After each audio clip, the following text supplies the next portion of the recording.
You're listening to Theater in College Hoops. I am Subi. Alongside me, Taylor Dammel. We're brought to you by Belly Up Media. Go download, subscribe, rate, and review us on whichever device it is that you use.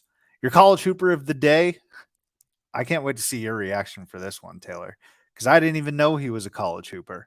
But your college hooper of the day is Sean Tuohy, who has been in. No.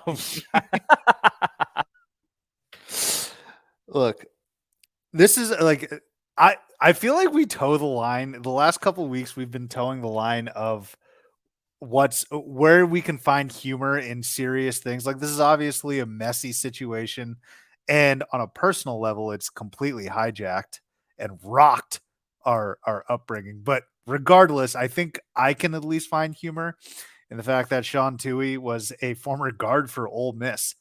Did I miss that from the movie? Did like this is news to you, right? He looked like he had a good, low center of gravity, probably good ball handler, I would assume. Um, Probably not of the Marshall Henderson mold, I would say. That is surprising to me, though. I had no idea that Sandra Bullock's husband was a college basketball player at Ole Miss. Tim McGraw. Yeah. Insane. So he not only that, Taylor, Sean Tuohy was drafted by the Nets with the 218th pick of the 1982 draft. Okay, hold on. That's way more wild than the fact that he played college basketball. The fact that he got drafted is way crazier, even with the fact that the NBA drafted like 77 rounds at that point. But the fact that he was considered to be a good enough basketball player to play at the highest level is way more shocking than the fact that he was a college basketball player. Put your seatbelt on. And this is not Sean Tuohy propaganda, okay? These are just facts about his collegiate career. If what is Michael Oher is alleging is true, there are some miserable, rotten people. But again, I don't know. I don't know what to believe. I don't know who to believe, which is pretty much my stance on a lot of these things. But objectively speaking, these were Sean Tuohy's accolades at Ole Miss. He led the Rebels to their first. Well, now hang on. I don't know if Wikipedia is saying he led them or if other people led them. Led is a term that's used from time to time without accuracy necessarily. That's true. That's true, right? Like I don't know. It's somewhat accurate, but Caleb Martin led the Miami Heat, in my opinion, to the NBA Finals. It's like saying I have led this podcast to get like the guests that we have and whatnot. Like that's not true. You've like, helped. Yeah, exactly. Yeah. So anyway, Tuohy led the Ole Miss Rebels to their first SEC men's basketball championship in 1981, being part of the inaugural team to win the SEC tournament in 81. As a player at Ole Miss, Tuohy was named All SEC in each of his 4 seasons. He was named to the All-Century SEC team and is the only basketball player in the history of the SEC to lead a statistical category for 4 years, as he did with assists. Again, I don't know how outdated this wiki page is, but that is the case with Sean Tuohy. He also holds a record for single season assists in the SEC with 260, and he's the 4th basketball player ever chosen to the Ole Miss Sports Hall of Fame. Drafted again by the Nets with the 218th pick in round 10. He opted to continue his career overseas before returning to the U.S. to be with his father in his final days. Sean Tuohy apparently is one of the best Rebels as it relates to college basketball. And did you know also, Taylor, that they I don't know if it's still. I tried doing my research, but this all just. I didn't even know freaking Sean Tuohy was a player. Apparently, at one point they named the basketball center the Tuohy Basketball Center after him. I don't know if that's still the case today. Wow, I've missed so much. This dude averaged 8.7 assists a game as a sophomore. That's a lot in college basketball.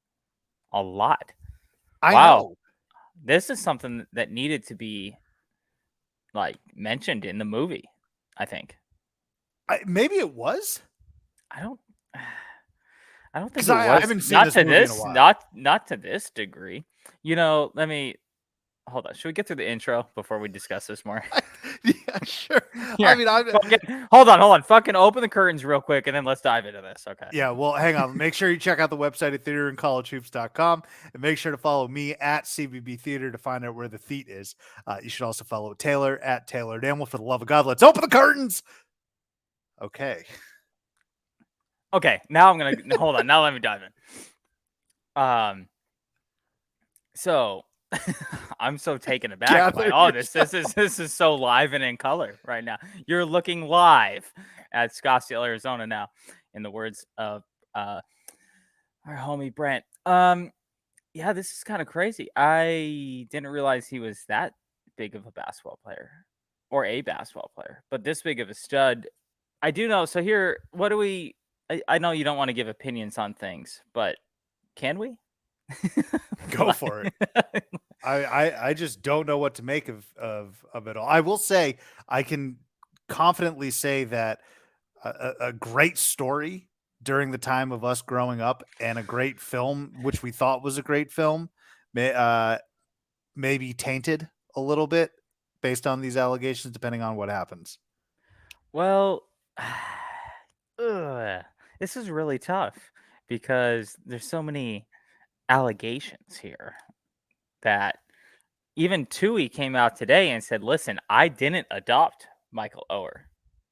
They said that today. They're like, "We know we did not adopt Michael Oher."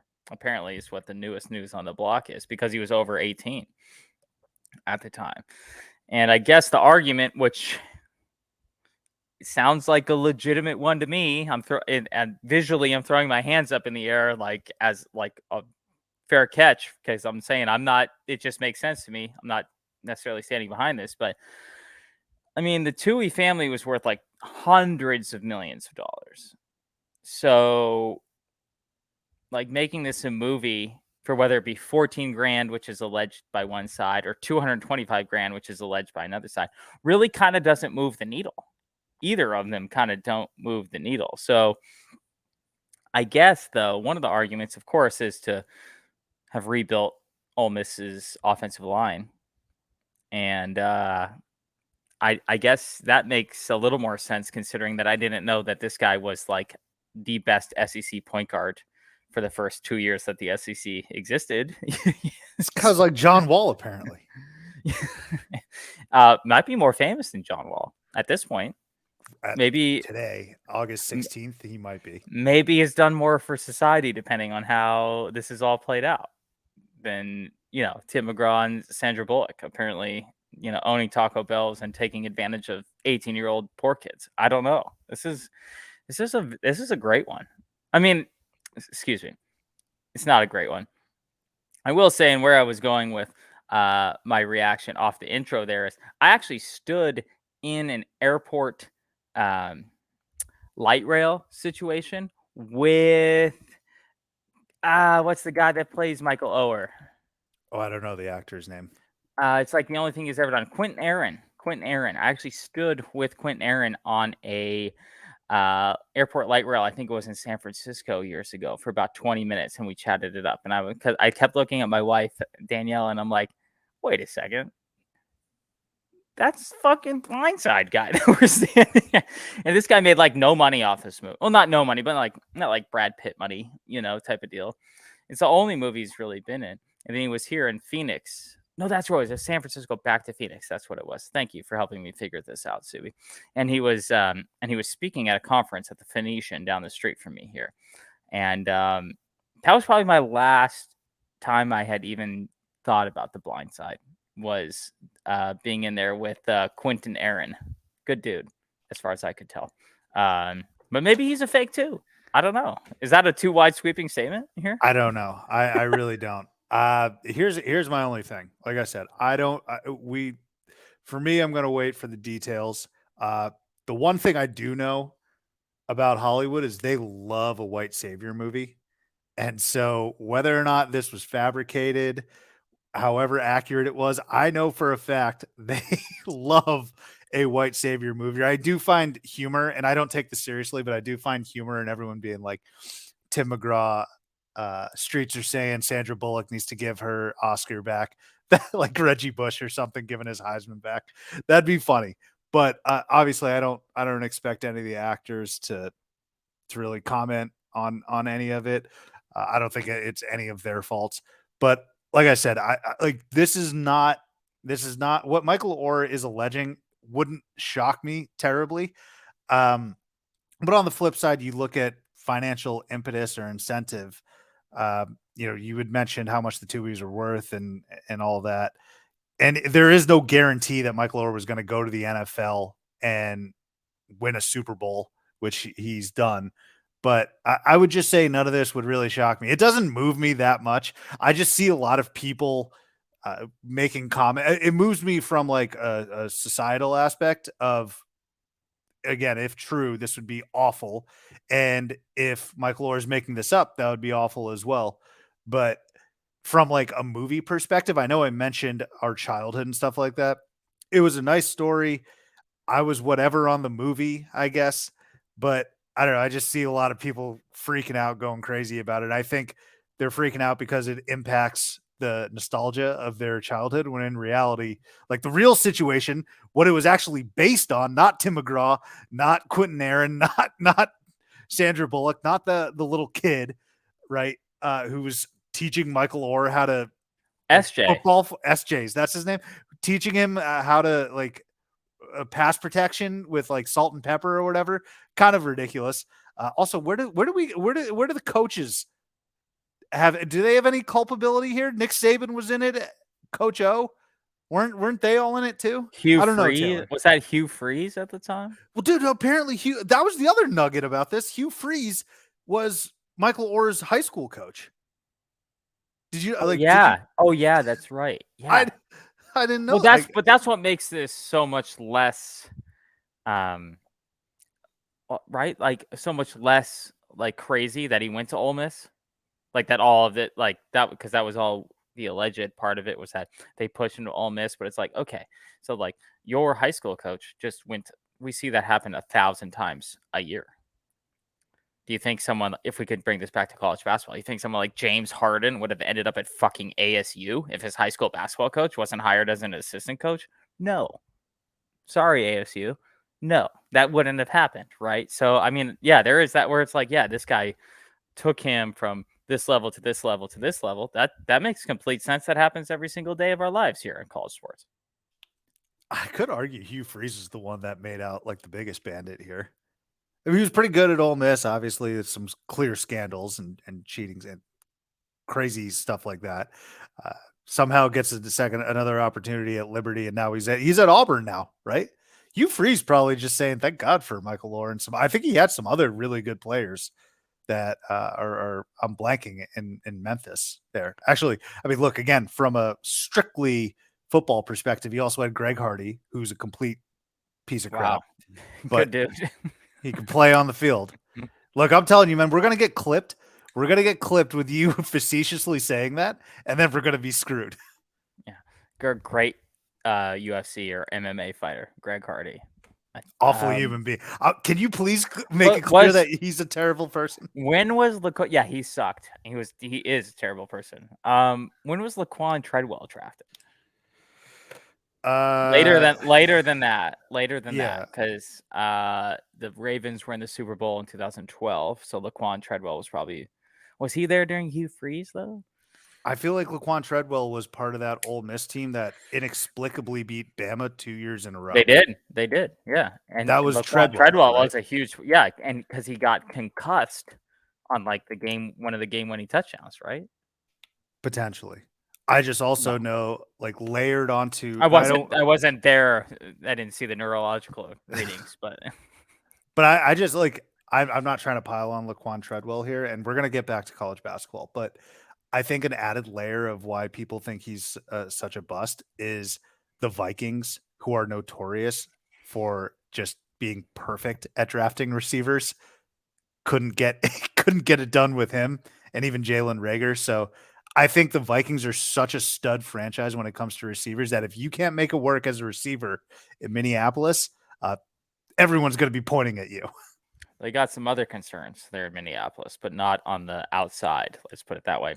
Hold on. You want to get off football for a second here, but I want to continue on with it. I'm sorry to say That's this fine. because I have a big complaint, and we all have this complaint. And if you're listening to this podcast, you're probably not just specifically a college basketball fan. You're probably a sports fan generally as well. And there is, or let me ask you this question, Sue: is there anything worse on, let's say, on August 16th than tuning into sports radio, sports TV, and all of the wide sweeping analysis we get about training camp and how this person is unbelievable and how this person sucks? And I will equate it to this. It's the same way as where the teams, as we talked about last week, with Ben, um, everyone's on an international trip this year, right? And so everyone's beating the shit out of Israel in August, and we get a ton of coverage about it and whatnot. And does this all matter? And I hate training camp coverage, is where I'm going back to. The same way I hate coverage of like international team trips, to figure out who's good or not in college basketball. So I saw your tweet, first of all, but I hate that just like I hate everything that's way too premature. So I will say every everyone that's been covering these international games in the college basketball landscape, like Goodman, even Rothstein, despite the fact that it's like a beautiful 75-degree day and he's by the pool, he's watching Purdue play some like third-rate Polish team. I don't even know. But they always say take these stats and these results with a grain of salt. I actually think the best example of that is Kansas State just only beat that Israel team by like 8 or 9, which is kind of a low margin for a team that It just was came up. tied with like 4 minutes left. Which Also. like nobody's going to read into that, right? You shouldn't. I don't think you should at all. But to your point, I actually hate it with college basketball. And yes, of course, I hate it in the preseason and the NFL. People forget that Jamar Chase, I think, had like 6 drops in the preseason of his rookie year. Look at him today. And people read way too much into things. I do think Trey Lance is going to stink, though. Like Yeah, I he think I've seen sucks. enough. Okay, hold on. He sucks. I think I've seen enough with Trey Lance. But I equate that, Taylor, to in the college basketball world. I equate that to recruits and how we dub these recruits coming into teams and how they're going to impact teams. Every blue blood, every team that gets a 5-star or a 4-star, they're saying, "Well, we're automatically punching our ticket to the Final Four." And I feel like you can potentially get away with that in the NFL, where you're like, Bryce Young. If I'm a Panthers fan, maybe in 3-4 years, we're going to be the class of the NFC. Shoot, the NFC South is so bad they might win it this year. But that's a different sport. You do the same thing in basketball. Luka Doncic, right? Zion gave some hope. Cade Cunningham. There's like obviously Victor, right? You're saying to yourself, we're going to go to the mountaintop. We're going to go to the finals or the semifinals. College basketball is such a cluster and so unpredictable, and you're saying that some 17-year-old kid who just committed to you is going to take you to the Final Four. You're a stupid idiot. I hate when people do that. And you might be saying to yourselves, "Oh, why can't you let people get excited?" This is like the last sport you should get excited about a 17-year-old committing, unless he's some Zion Williamson. Again, I'm going to use him. They didn't even go to a Final Four, dude, in his 1 year with RJ Barrett, with Cam Reddish. So temper every expectations with everything, Taylor. That's my mantra. They almost lost in the round of 32 and the round of Sweet Six and the round of 16 as well. Preach. Taco Preach. Fall, as we discussed last week or 2 weeks ago, I believe. So we don't need to dive too deep into this because there's a lot to still be discussed today and then in the future of college basketball. But we've talked about this previously over the course of the several years of this podcast, and I wonder, as we continue down this line of what you're talking about, if it might actually be easier as we look forward to understand who's going to be good in college basketball because of an experience level. I think experience maybe might be the biggest key fact. It's always been a factor. It's always been a really big factor. And some teams were just able to out talent the experience of others. But I feel like now with all the paths like to the NBA or the schools that are kind of a little more in one and done, or how all of this is coming together. I think maybe the experience factor might be a good betting angle here for this year and the years forward. Am I off base with thinking that? I mean, this isn't like a hot take because this has been coming down the line for a long time. But I think this year it's all kind of coming to fruition in a lot of ways with the transfer portal and NIL and all this stuff being as big as it is. I think we're probably close to what we would call the peak of the NIL and transfer portal, because we've discussed before how we think this is probably going to taper off, not by a ton, but a little bit, where it's become such um, a notable factor now. There's a lot of notoriety and going into the transfer portal. I'm not sure that after like 5-10 years, kids, coaches, whoever you want, families are going to think that this is a better route, just jumping around 3-4 times in your college career. But I think that experience factor with the same team might become the biggest factor out of any over the next, it could even just come to fruition this year, but especially over the next 5. Am I off base in thinking that, or where are you at on that? No, you're not. My brother in Christ, I've been saying this the last couple years, and that's why I always try and tell people that when you get so fired up about a 17-year-old and a couple 17-year-olds, I'm like, great, okay, be excited, but do I think that they have the wherewithal? Do I think they have the maturity? Do I think they have the toughness to get you to a Final Four in 1 year?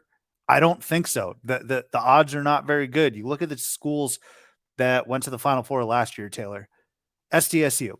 Matt Bradley, I'm pretty sure, had like a wife, 3 kids, and a white picket fence, tire swing in the front yard. Like, yes, he's old.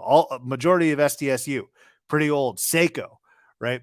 You look at even UConn, all right? I don't even need that many years. I just need like 1 year of tournament exposure. And then if you're a sophomore, that's really good enough. I'm not expecting a team full of seniors and juniors, right? But you look at UConn, you got a guy like Jordan Hawkins. All right. You got Sonogo. Yeah. Donovan Clingan was an integral part, but he came off the bench.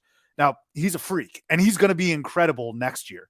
And obviously when you're able to marry a freshman with winning a national title like UConn has, that's how you get to blue blood status and what they are today. Who else was in that? FAU, John L. Davis, a veteran crew there. Dusty May, a couple years with his guys. I'm blanking on some of the other rostered players there. And then Miami, right? Miami, Norchad Omier. You got Isaiah Wong, right? A tenured guy in Jim Larinaga himself. I know I mentioned a couple coaches, but some of the guys that move the needle on these rosters have been playing for a little bit. And again, I don't need like 3 years under your belt. Give me 1 year, get to the tournament, and then I'm pretty much ready to trust you. This is a good example of how you and I have talked for the entirety of our friendship here. So probably 15 years today. Are we celebrating an anniversary, by the way? We're probably pretty close. We're probably pretty close. It to sounds that. right. Yeah, that's It's true. about right. But that the changes in sports are generally not an overnight thing as much as we want to think that they are, right? And so we've been discussing this topic for a long time, but I think is really coming to fruition now more than any time ever because of the NIL. It's never been valuable to be a 22-year-old college basketball player. But now it's very valuable to be a 22-year-old college basketball, or can be valuable to be a 22-year-old college basketball, or 21 or 20, or wherever you want to go with that, right? There's never been any value on staying for a number of years other than maybe producing your draft stock a little more. Like I hate to just bring up someone that we know, but like Nick Johnson, I think is a very good example. Nick Johnson never was going to make it as an NBA player because he wasn't good enough. Excuse me, let me walk that back. His ceiling was hit his sophomore or junior year of college, right? So he didn't get drafted very high. But now in today's world, he never would have left because someone in Tucson would have paid him $2 million to stay for his senior year, and that team probably wins a national championship game, right? That opportunity didn't exist 5 years ago, 10 years ago. So that's when you saw the height of Kentucky, the height of even Duke in a lot of ways with the the Paolo Banchero, or going way back, those type of teams. I'm not sure that we're going to see as much of that. There might be a little more parity because of this. A Nick Johnson stays a senior year, or a Paolo Banchero stays another year, or some of those guys. Even North Carolina trying to keep their teams together over recent times. Gonzaga now having opportunities to have kept someone like Chet Holmgren, which didn't even really exist. Is it even 2 years since Chet Holmgren played in college basketball? And so I think that's going to be a big change, and something that I think is going to be really exciting for us, because those opportunities just didn't exist. And I think that, these older teams, which have always done well. I always think of Villanova as an older team in my mind. In my mind, they've always been an older team, despite the fact they have had one and dones. But we're going to see a lot of Villanovas, I think, coming up in terms of their experience. And I think that's only going to be a good thing. Everyone wanted to hate on this, and I know this is not even close to where we started the discussion, but everyone wanted to hate on NIL deals coming in, but I feel like this is actually going to this has been making college basketball at the highest end better than it is, worse. The people who are going to go to the NBA are going to the NBA, and people like Calipari are really going to have to adjust, because you're going to have teams like the Villanovas and the Arizonas this year specifically, or the SDSUs or the FAUs or whatever, that are actually going to take over college basketball from a success standpoint. Well, everyone, Taylor, I don't know if I'll say everyone, because I think there is a contingent that fell along the lines of us, where when we heard about the NIL, we're like, good. First and foremost, these players deserve to get paid. I don't know if anyone's watched the Johnny Manziel documentary, but obviously, he didn't take his role and responsibility on the Browns seriously. But if you look just strictly at the numbers, look at what Texas A&M was prior to him, and then what it was after him. And spare me, for the love of God, spare me all of the quote unquote perks that come along with being a D1 athlete, like free room and board, education, yada, yada, yada. That doesn't compare to the number of dollars Johnny Manziel is bringing in. And I'm saying all of this because it is always at the crux of the argument. It has always been, you got all these jerseys. Shoot, you know how many Jordan Hill jerseys we bought, or Chase Buttinger jerseys we bought, and in campuses across the country, they have their star player Hansborough jerseys, right? And so you may say, oh, well, Tyler Hansborough never made a peep. Maybe he was in a better financial situation than a lot of other players. And even if he was, he still deserved money. Okay.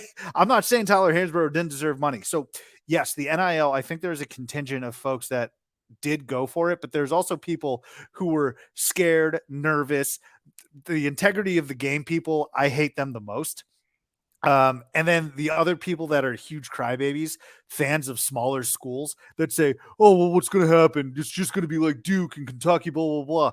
Again, 2 goddamn mid-majors made the Final Four last year. Okay, I'm not saying SDSU was some small poverty school, but look, neither is FAU, neither is any small school. But the point that I'm making is, like, did you ever think SDSU and FAU would be able to compete and roll with the big dogs? Even Miami in basketball. I'm telling you, everyone has this linear focus of like 5 blue blood teams that they're saying they're just going to dominate. And it goes to my original point, Taylor, of this, and why it's the most fun, and why we have this podcast and why we cover it, is because it's the most fun, unpredictable postseason you will ever get. Okay, so no matter how much money folks are doling out, yeah, maybe it'll wipe away a couple more 15 seeds, okay, in the first round. But again, we saw one last year. I don't even think that's true, though. Yeah, I'm probably placating to them, Taylor. The point that I'm making is, like, it was always a dumb argument about folks, like, integrity of the game and competition level. It's all pretty similar.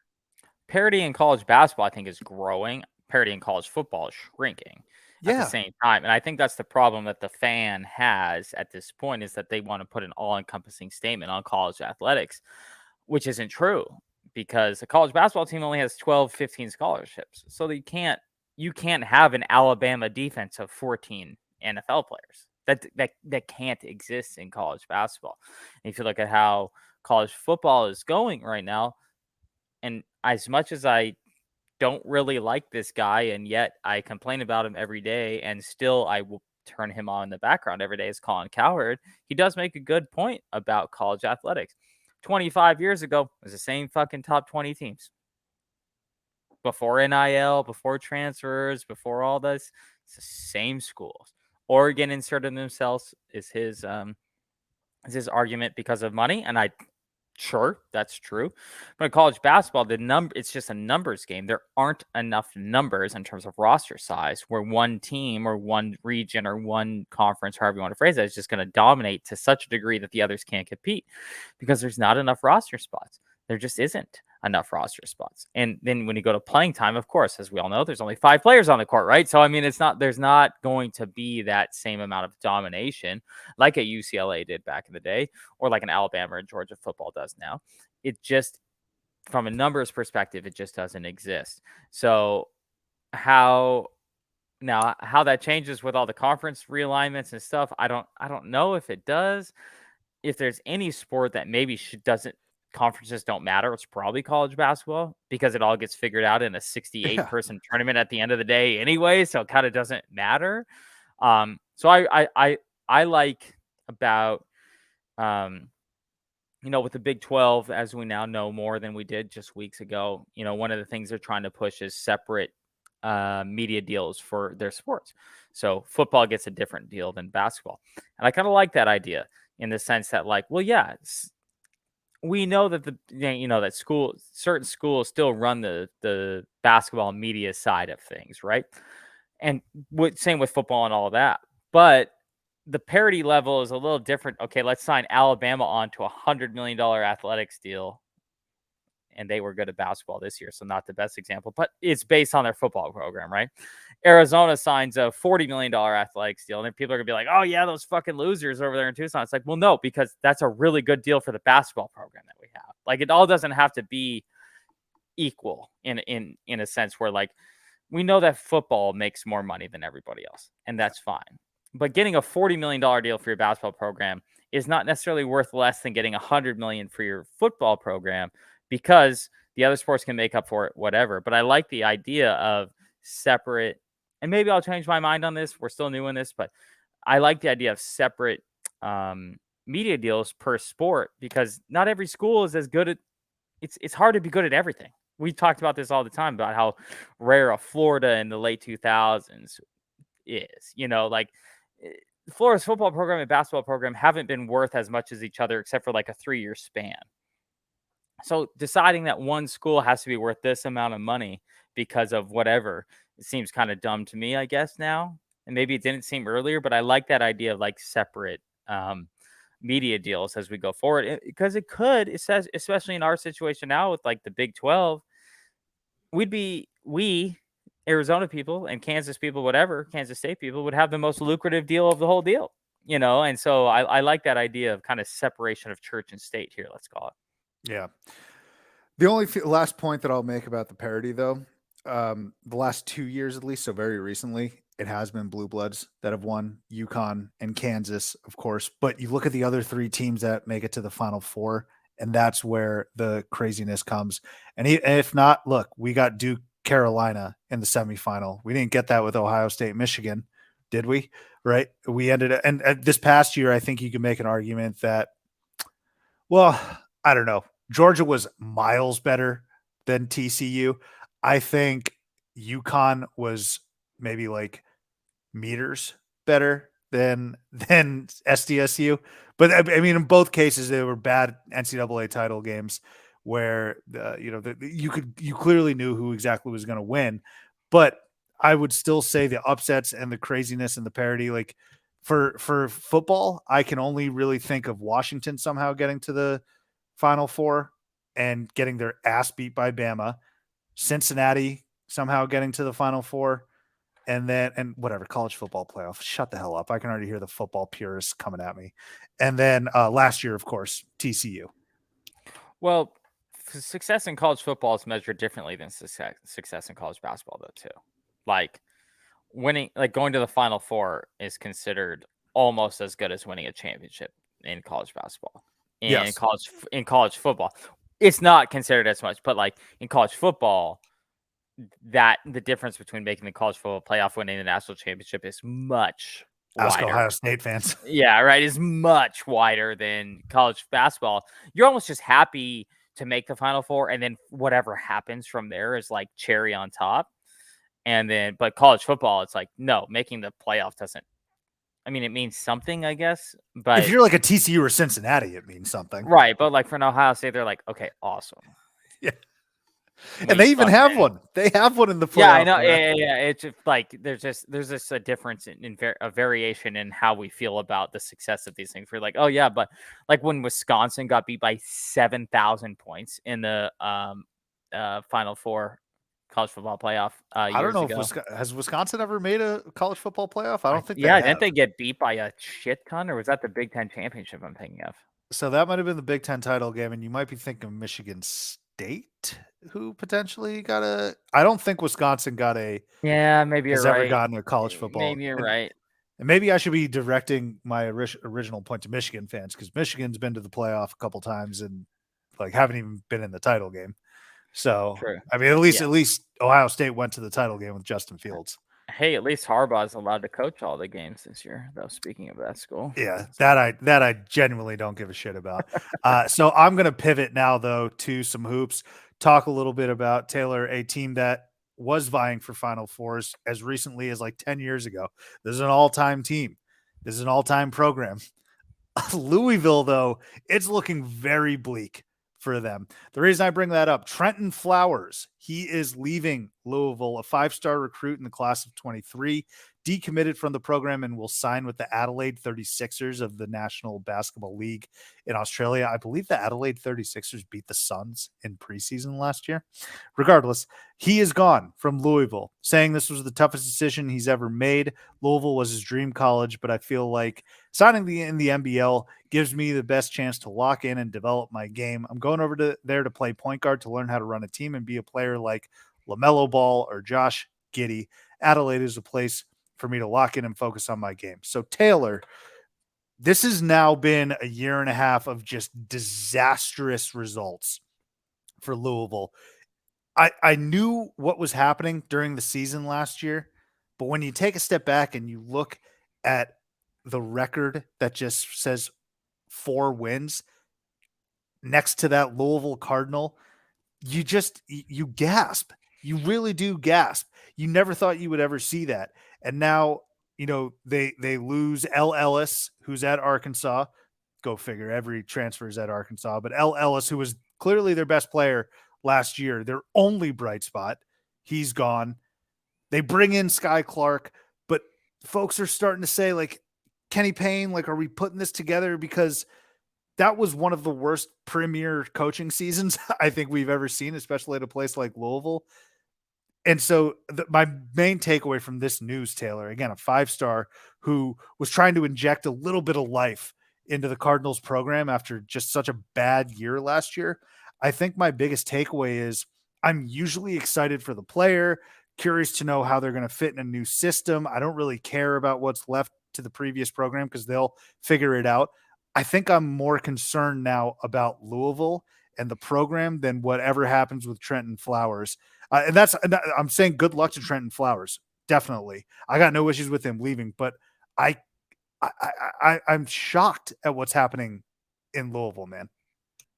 I would actually think that it would be okay if you were unhappy with what he was doing. Because that's also fair. It's August, right? Right. And so I'm not,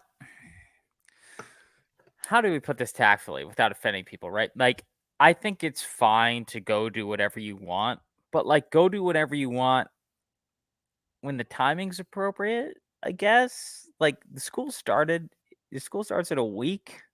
Now you've pretty much fucked that institution over. And if I may, I think the era of player empowerment in basketball specifically is a little hard or high or tough to take now at this point, because now contracts don't mean shit and scholarships offers don't mean shit and nothing means a fucking thing. And I think that's kind of a little annoying, or more than even annoying. I think it's just like you give everybody a cop out of commitment. And I understand everybody still has to do everything that they're supposed to do and whatever makes life better for them. And all that is supposed to be the thing that we're supposed to be praising. I think to some degree, like, look at James Harden right now is kind of doing like, yeah, no, yeah, I'm going to sign. Yeah, like, no, I don't know. There's a little bit of the player empowerment movement that right now that I don't like, because it pretty much just means you can sign or do whatever and then just be like, no, I don't want to do that anymore and get out of it. Now going back to this segment here, I don't necessarily think this is a better move for him from a basketball standpoint, though, either. I mean, Louisville didn't have a great year last year. They had an awful year. I've been running out of descriptors, man, for last season. But like, the information known isn't different now, though. I guess is the thing, right? Like, you committed to Louisville, you had all the offers in the world to go to any school that you wanted to go. And Louisville is still the same school it was 4 months ago, right? And so I don't know. I don't like it. Now, I guess I've talked myself out of supporting him doing whatever he wants to do. I don't really love it. Like, if you want, we have this discussion about the everyman and how athletes compare themselves to the everyman all the time, and how every student is allowed to just do whatever they want to do and all of that. I don't know if I like this that much. It's super troubling for Louisville, though, was your point here. They're gonna suck again. Again. They might, dude. They might. So, and what an opportunity! That really showed. Like, I mean, that's a factor, though. Like this guy would have had. You want to take 40 shots a game? Cool, do it. Like, because we suck. And then he even chose to go somewhere else other than doing that.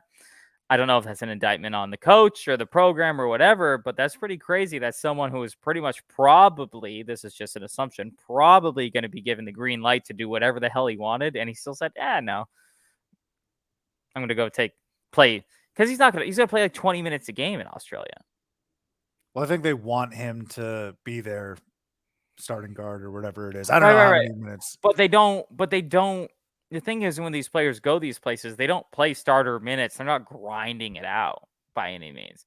It's more of just like a notoriety. Hey, look, we had this guy on our team. Like, Ben Simmons sucks. Yet we know that he came from Australian basketball and the Adelaide's, 74s or whatever the fuck they're called. Like 36ers. So I think it's kind of, it's more, I don't think these other leagues care about, they certainly don't care about like the building of these players in the way that college basketball programs do.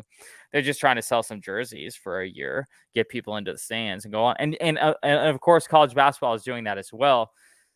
Just feel like there's a little more to gain still in college basketball than there is by going to one of these random countries who doesn't care about college sports as a general sense. They just, I just don't think the development factor is there in going to some of these countries. And maybe I'm still old school bias in that, but I don't think they're going to be like, hey man, let's develop you to leave our pro league to go to another pro league in the same sense that like college athletics would.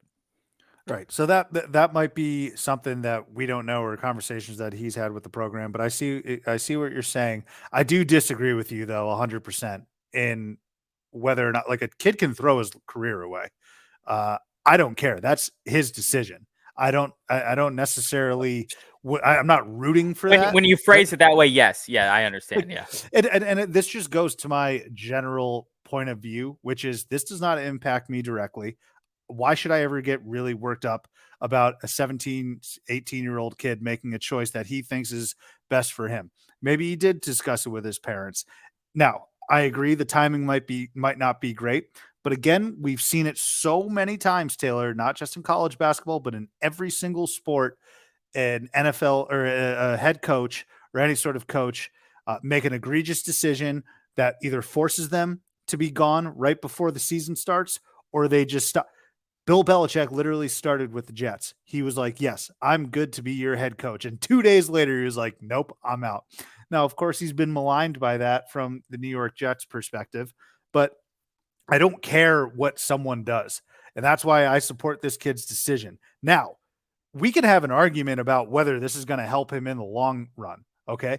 Again, and I also think the comparison to James Harden, which in the pro league, right? James Harden has a track record of doing this. Now, do I have an issue with him True. blasting True. Maury? Yeah. Right? Like True. I've never seen this with Trentyn Flowers. No. But No. No. No. No. You were correct. You're correct. like James Harden, okay? I don't mind that he's blasting Maury. I don't mind that he wants out. He wants out. Now, do I want my team going for him? Do I want to trade a somewhat valuable piece for him? Probably not, because in 2 years he's going to do the exact same damn thing. But the fact that he's doing it, what do I care? Like, go for it, James Harden. It doesn't piss me off because I don't care about the Sixers. I don't really care that much about James Harden. Now, I will be upset if, my favorite team angles for him, but I'd be more upset at my team knowing that he has this track record. So I think this speaks more to Louisville. And yes, the timing isn't great. It leaves Louisville in a tough position. But I'm just wondering, does Kenny Payne have a game plan? And like, if everything was perfect, I think people would be nervous about how the season's going. Now, a couple weeks before school starts, his best recruit's saying, I'm out. And you got to deal with this curveball that Hall of Famers might have trouble like dealing with. And I'm not saying like Kenny Payne, I'm sorry, man, you did not have a great season last year to the point of, patience is very low already. So if we look at their roster right now, I think Sky Clark's the only point guard that they got. And the transfer over from Illinois, who's a nice player, he's a solid player, and he seems bought in. But I don't see any depth for them at the guard position, whether it's point or shooting guard. Shooting guard Trentyn Flowers was supposed to start. We know what happened there. Small forward, the forward position, I think they're in a solid. They're okay. They got Brandon Huntley Hatfield, who started his career at Tennessee, and then at center Emmanuel Okorafor. But there's just not a lot there again in year 2 where I'm like, can they get to double digit wins? I don't know. I think the tough part is how much, and this is a legitimate question for you too, is like how much of the blame is put on the coaching staff in this situation. So what I've heard, Taylor, real quick, is that I don't think Kenny Payne has hit the recruiting trail or the portal as hard as he absolutely needs. You just had a spiel on how important NIL and the portal. Totally. I don't think Kenny Payne has hit it as hard as people expected him to, or even relatively speaking to other coaches. Well, and if that ends up being the case as this all plays out, let's put it this way. If that's true, then obviously like Kenny Payne's not going to keep his job for more than another year or 2 at most. If it's not true, the problem is going to be that in college athletics, like perception is reality, right? Whether that's true or not, if you are seen as a guy who just lets these type of people get away, or when it's in the national media that going to somewhere else is going to be better than going to you, no matter what the subject is, that's not good news for you.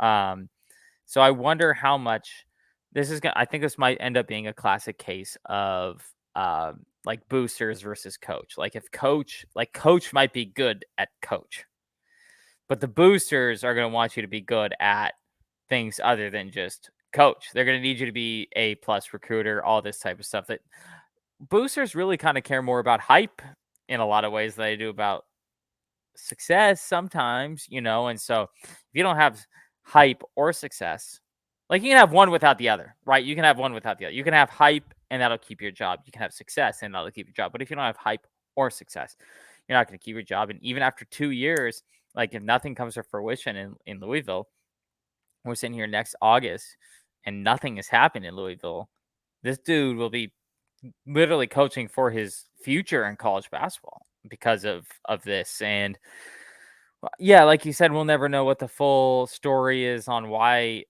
Flowers decided to do this. But if anything ever leaks that it's like, well, I didn't feel like I was wanted, or I didn't feel like I was needed, or my role wasn't defined, or anything like that, then Kenny Payne's going to be gone within 12 months of this conversation.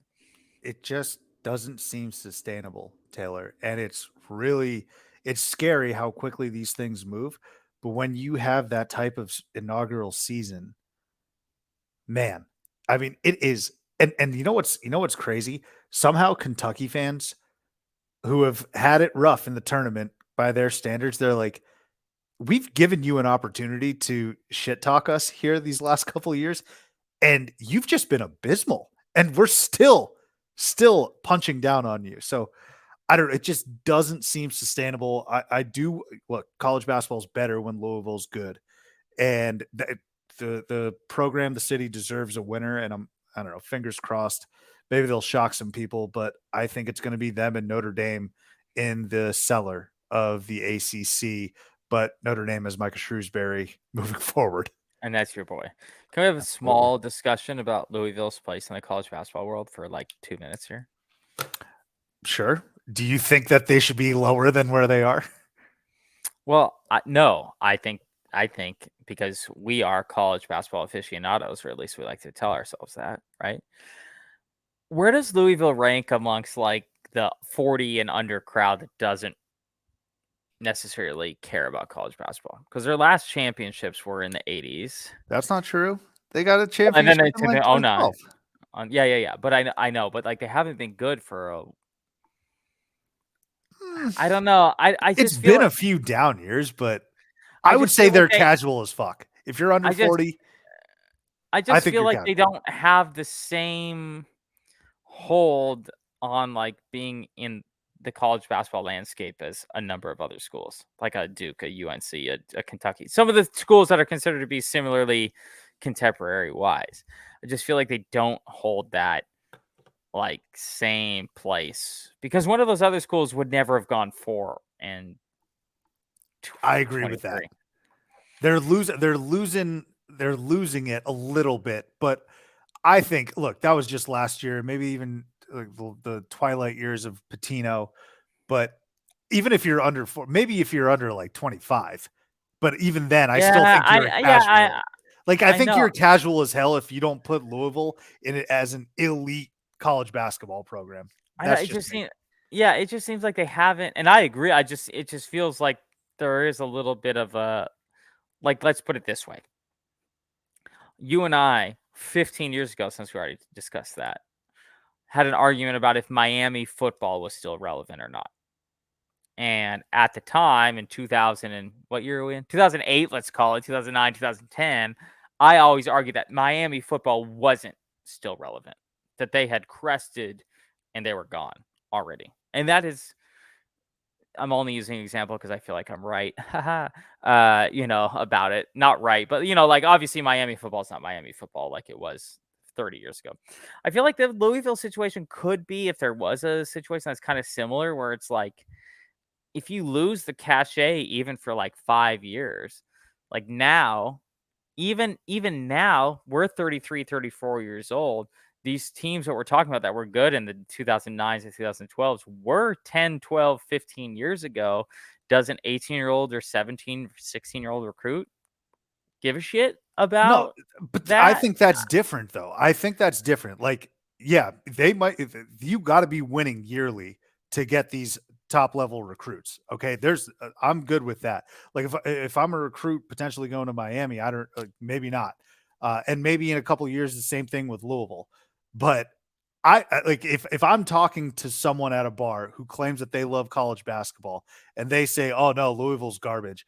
I'm going to get the Okay. tab and get the hell out of there. Okay, That's what yeah. I'm saying. If they claim to love college basketball, yeah. I'm just saying from the general fan perspective, I'm not sure Louisville is continuing to carry that same name cachet as some of the other schools that are quote unquote equal with them from a college basketball like history perspective. Same with, and it is kind of the same as Miami was like 10, 15 years ago. It's like, well, yeah, the U. It's like, well, yeah, the U hasn't existed like in our now in a generation, and so I don't know. I just feel like there is Louisville is potentially on a slippery slope down towards that type of situation. I still think Louisville can, like, even if it's a terrible year next year with Kenny Payne and they get out from under him, like that is a top coaching job in the entire country. And they could absolutely shit. They might just throw the bag at Beard, be like, "Hey, Chris Beard, we saw what you did at Ole Miss. Come Yeah. on over to the." I'm Word. dead serious. Yeah, no, I know. Yeah. So look, I was wrong about Miami. There's a slippery slope potentially for Louisville, but I think that they could still get out of it. Like I don't know. I feel like Miami has continuously made the wrong coaching hires uh, ever since Larry Coker, who I mean, who's it been ever since that? Like, not so. We'll see. Cristobal's there right now.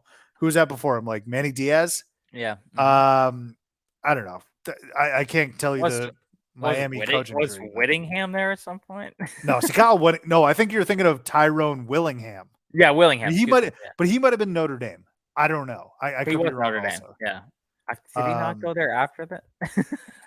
No, there's another. Al Golden from Oh Temple. yeah, Al Golden. Like, Al Golden. Yeah. I don't know. I see what you're saying, but I mean, their last tournament appearance was 2019. Okay, COVID year, and they have sucked for like 2 years now. But then the whole Patino turmoil. Give it a little bit for Louisville. They're probably going to stink again next year, though. So I'm putting my hand up and understanding how bad my last statement sounded. So hopefully I don't get canceled because of my last statement. It was Randy Shannon who was the coach. Randy Shannon. Yes. And I'm just gonna leave it at that. It was Randy Shannon. It was Randy Shannon. Yeah, it's good. Between that and Greg Hardy, I'm glad you confirmed everything. Yeah, exactly. But man, I mean, Louisville, as it sits today, it's still looking very bleak. Taylor, we got a couple minutes here. Let's go ahead, get on out of here. Some quick hitters. Cooper Flagg reclassifies.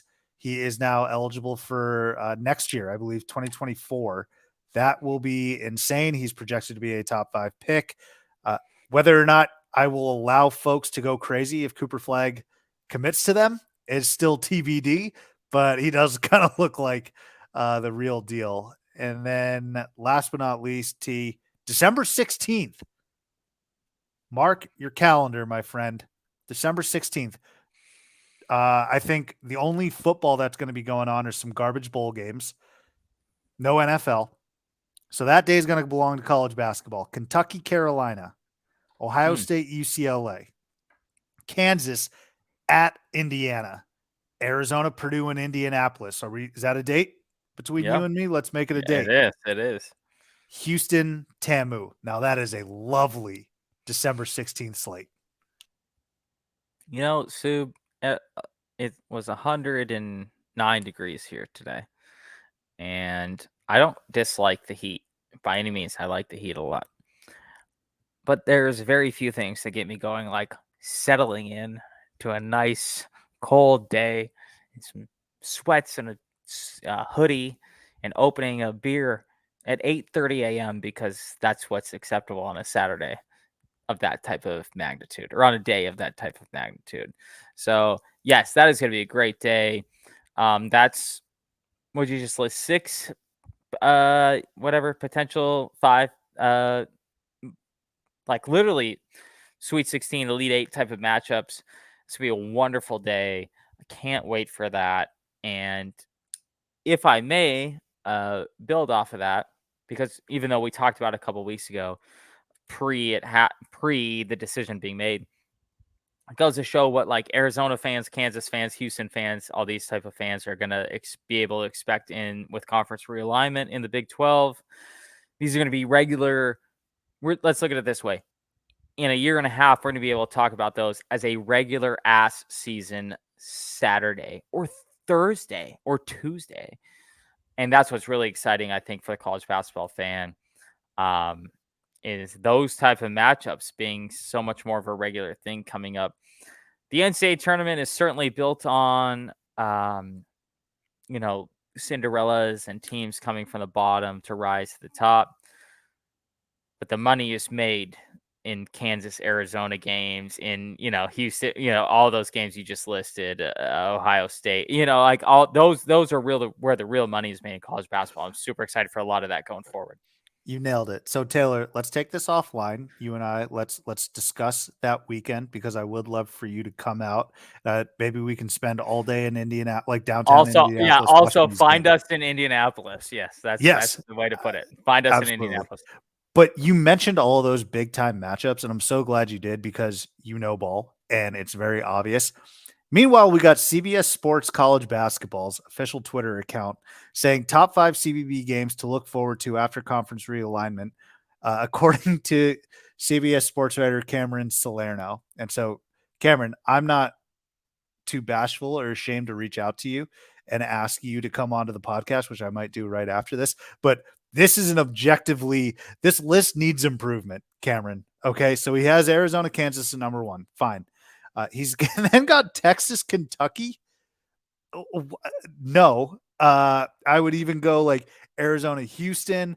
I would go who else am I missing? I would go like UCLA, Purdue, which is not even on this list. He has UCLA, Indiana at number 3. I would say that's number 2. You could argue that UCLA, Indiana should be number 1. Absolutely. Just from a historical perspective, yeah. John Wood, UCLA Purdue is the John Wooden Bowl, yeah. But yeah, you're right. And then at 4, he's got Texas A&M. Dude, this isn't football. Texas A&M in basketball does not move the needle compared to what we could potentially get with like Houston Baylor, right? So and then last but not least, he's got the Civil War. He's got the Civil War. BYU and Utah?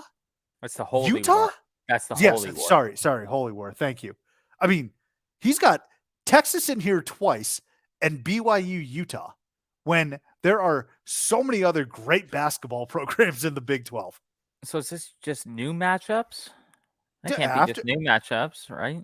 Top 5 CBB games. So he's taken into account SEC, Big 12, and Big 10 realignment. Top 5 CBB games to look forward to after conference realignment. Well, if that's the case, then it's just a classic example of overstating Texas athletic department. Yeah, that's what I mean, but it upset me. No UCLA, Purdue.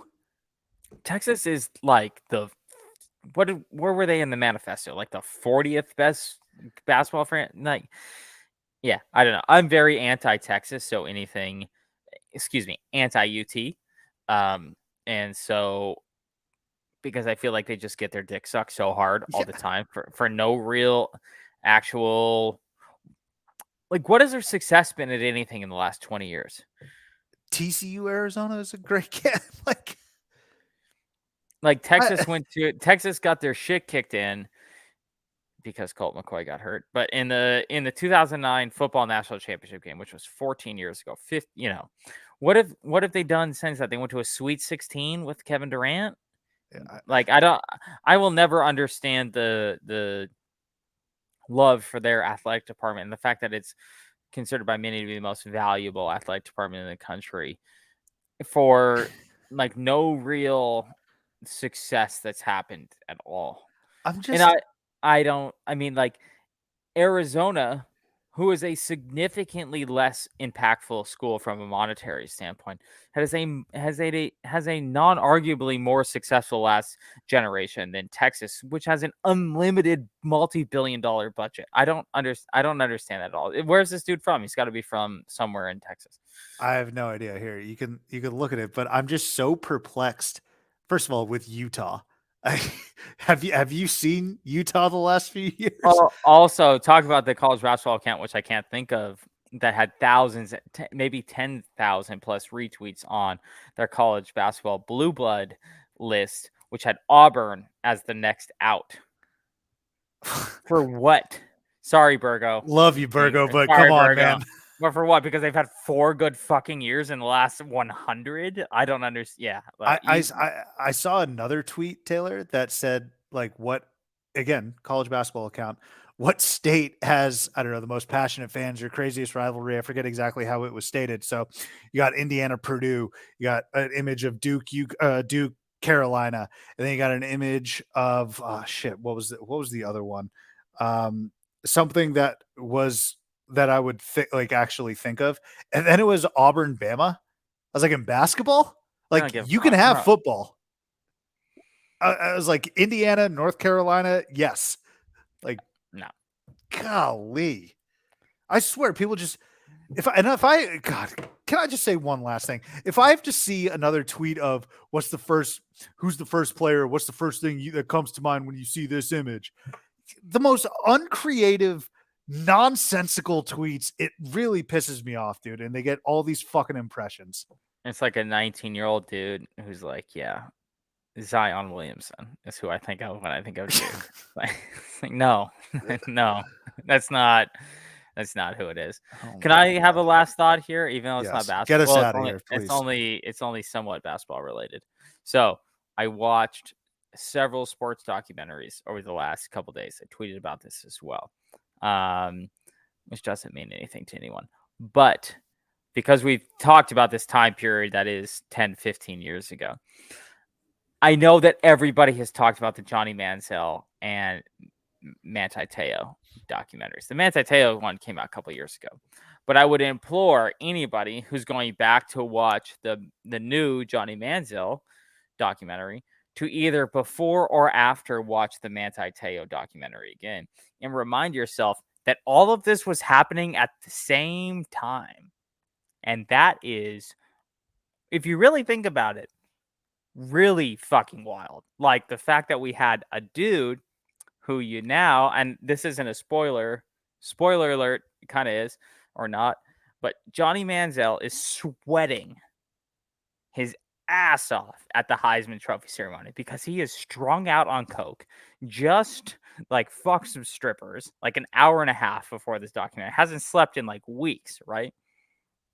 Manti Te'o, devout Mormon, playing for the school that is the most Catholic or religiously based school in our country, you know, in a lot of manners, finding out that his fake girlfriend wasn't dead and also sweating his ass off at the same time on the same stage. And to remind yourself that all of that was happening at the same time is a really, because I know nobody that's listening to this podcast is only a college basketball fan. We're all probably big sports fans as a general sense. Even though people have probably watched all of these things independently of each other, to watch those back to back is really wonderful because you really get to understand, like, holy shit, this was all happening at the same time. And that's just that means nothing. That's just something that I picked up that I did over the weekend, and I just feel like it was such a not an aha moment. Not that we didn't know this was happening at the same time, but to watch them back to back is pretty funny. No, it's insane. I saw a tweet also, someone calling out or asking, like, what the hell were sports journalists doing this time? Well, they did uncover the Manti Te'o thing. I mean, do you want them to preemptively go into a situation and say, "Wait, Manti, can you verify that your girlfriend's real?" Like, what do you want these sports reporters to do? They did uncover it and break that news. It takes a little bit of time. Even with Manziel, like, are you supposed to? Yeah, we saw we actually saw it. I thought they did just a fine job. Who didn't know about? Like, we just don't know the in-depth stories. Okay, we knew Johnny Manziel was partying and going crazy, and he was the bad boy. Like, we knew all of this to a level that, I mean, what do you want sports journalists to do? Just flame his entire like, am I supposed to get a full story about what Johnny Manziel did with, like, are we supposed to know why Johnny Manziel like had his agent or someone else running it? Right. I don't know. You like, these things don't necessarily pop up. Maybe you could have asked that question. Who knows? But I thought they did a fine job. The only other funny part is like that third Heisman finalist, Colin Klein from Kansas State. On the surface, does not look like he had those types of issues, but who knows? Maybe we'll get a third. We haven't heard a damn thing about Colin Klein over the past decade, but I would have to assume that he leveled out the insanity on that stage. Well, you needed like a standard issue white dude to combat everything that was happening up there on that stage at that time.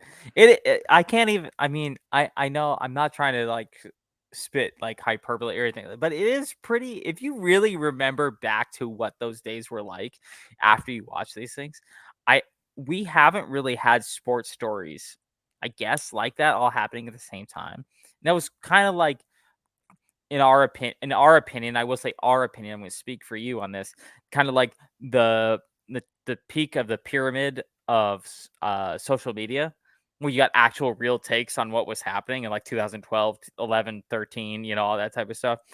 So for all of that to be going on at the same time, you had the most pure, in theory, person in the world, and just a dude who was snorting coke off like strippers' assholes the night before, like the Heisman Trophy ceremony. Like at the same time, it's a wonderful like dichotomy of lifestyles that are going. And then Colin Klein doesn't get talked about at all. Well, yeah, but there's nothing to talk about with Colin Klein.